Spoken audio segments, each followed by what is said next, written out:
সমন্বয়ক বা সহ সমন্বয়কের পরিচয় কিংবা স্টুডেন্টের পরিচয় কিংবা বিভিন্ন দলে বিভিন্ন পরিচয় আসলে আসা হচ্ছে হসপিটালগুলোতে এবং এসে ডক্টরদেরকে চার্জ করা হচ্ছে, যারা সেখানে সেবা দিচ্ছে তাদেরকে চার্জ করা হচ্ছে। আমরা এই বিষয়টিতে আসলে আসা হতো, আমরা সম্ভবত বাঙালি, আমরা জাতিগতভাবে সব জায়গায় নিজেকে বিশেষজ্ঞ হিসেবে উপস্থাপন করতে পছন্দ করি। আমরা বেশ কয়েকদিন ধরে যে ঢাকা শহরের থেকে শুরু করে বাংলাদেশের বিভিন্ন জায়গায় হসপিটালগুলোতে আমাদের বিভিন্ন টিম আসলে আমরা ভিজিট করছি। আমরা আমাদের যে ভাই বোনেরা এই ফ্যাসিবাদের পতনকে সামনে রেখে অকাতরে নিজের জীবন বিলিয়ে দেওয়ার জন্য রাজপথে নেমে এসেছিলেন, তাদের খোঁজ খবর আমরা নেওয়ার চেষ্টা করছি এবং সেটিকে সামনে রেখে বরাবর মতো আজকেও আমরা ঢাকার বেশ কয়েকটি হসপিটালে গিয়েছিলাম। আমরা যে হসপিটালগুলোতে গিয়েছি সেই সমস্যাগুলোকে যদি আমরা একদম মোটা দাগে বলার চেষ্টা করি, আসলে আমাদের বেশ কয়েকটি জিনিস আমাদেরকে মর্মাহত করেছে।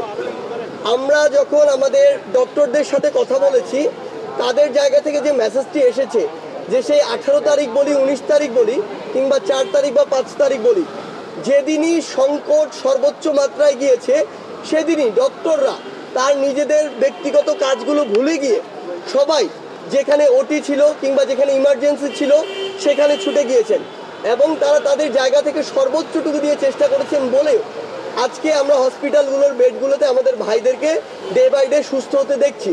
কিন্তু সেই জায়গায় আমরা দেখতে পাচ্ছি যে বিভিন্ন জায়গায় বিভিন্ন হসপিটাল এটি হচ্ছে সমন্বয়ক বা সহ সমন্বয়কের পরিচয় কিংবা স্টুডেন্টের পরিচয় কিংবা বিভিন্ন দলে বিভিন্ন পরিচয় আসলে আসা হচ্ছে হসপিটালগুলোতে এবং এসে ডক্টরদেরকে চার্জ করা হচ্ছে, যারা সেখানে সেবা দিচ্ছে তাদেরকে চার্জ করা হচ্ছে।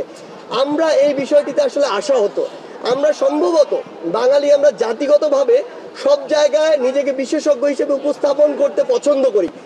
যেই ডক্টররা বছরের পর বছর ধরে পড়াশোনা করে তাদের সেই জায়গাটিতে তারা এক্সপার্ট এবং সেই অনুযায়ী কাজ করে, আমরা আমাদের চোখে একটা জিনিস দেখে মনে হচ্ছে এটা এবং আমরা তাকে সেটা করতে বলি। তো এই জিনিসটিতে তারা আসলে বিভিন্নভাবে তারা আমাদেরকে জানিয়েছেন যে আমরা তাদের কাছে কোনো কিছু জানতে চাইতে পারি, কিন্তু অর্ডার করতে যখন যাই তখন তারা তাদের এই যে কাজটি, প্যাশনটি, এটিতে তারা ডিমোরালাইজড হয়ে যায়। এই জায়গা থেকে আমরা সকলকে আমাদের এই বৈষম্য বিরোধী ছাত্র আন্দোলনের পক্ষ থেকে স্পষ্ট করে বলতে চাই যে হসপিটালের ভিতরে আপনার এই দলবদ্ধ হয়ে প্রবেশ করা একজন রোগীর জন্য আরো বেশি সংকটপূর্ণ হয়ে উঠতে পারে। কারণ এখন আমরা দেখছি যে প্রথম ধাপে বা দ্বিতীয় ধাপে এই ইনফেকশনটি হচ্ছে। এই জন্য যদি কেউ আসে এককভাবে ভিতরে যাবেন, কোনো মিডিয়ার ভাই বা ক্যামেরার ফুটেজ খাওয়ার জন্য কাউকে নিয়ে যাবেন না, সেটি দলবদ্ধ হয়ে যাওয়ার জায়গা না। এখন তাদের সুস্থ হয়ে ওঠা প্রয়োজন। এই জন্য অবশ্যই আপনাদের যেটি করতে হবে সেটি হচ্ছে তাদেরকে ওই নিরাপদ জায়গাটি ছেড়ে দিতে হবে।